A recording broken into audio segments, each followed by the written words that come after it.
As the war rages on in Ukraine, President Volodymyr Zelensky has thanked the G7 nations for announcing a coordination mechanism to help rebuild the country's shattered energy infrastructure. On Friday, the foreign ministers of the G7 and Australia met in Germany, where they reiterated their support for Ukraine for as long as it takes. President Zelensky said that fierce fighting was underway in the east of the country, while brigades in the south were inflicting heavy losses on the Russian military. And he added that Russia was continuing to draft men to fight in Ukraine, despite claims that the mobilization was over.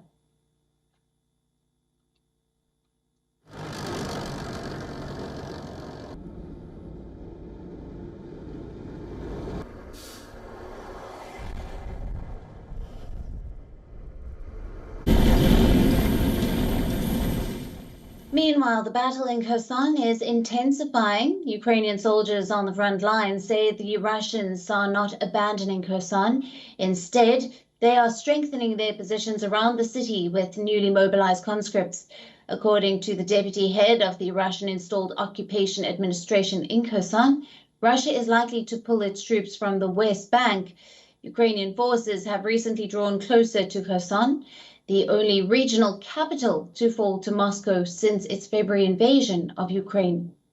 On Friday, shelling struck a residential building and killed at least one person in the separatist-controlled town of Makivka outside Donetsk. Locals could be seen clearing debris on the streets in the aftermath of the shelling.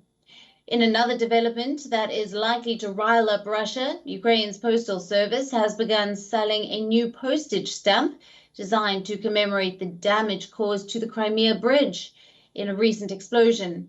Now, the stamp is named Crimea Bridge Encore. The Kerch Bridge was seriously damaged in the October 8th explosion, for which Russia blamed Ukraine. While many in Ukraine celebrated the incident, Kiev never claimed responsibility for the attack. The bridge was President Putin's showcase project. Meanwhile, Ukrainian war crimes prosecutors have termed the Bucha massacre case number 1. The horrors of the mass killings in Bucha earlier this year had sent shockwaves through the world. After the Russians retreated from there at the end of March, they left behind a trail of devastation. Bucha authorities say they recovered the bodies of more than 450 men, women, and children. Nearly all of them showed signs of torture and violent death. In fact, in phone calls intercepted by the Ukrainian government and verified by the Dossier Center in London, Russian soldiers allegedly admitted to killing civilians.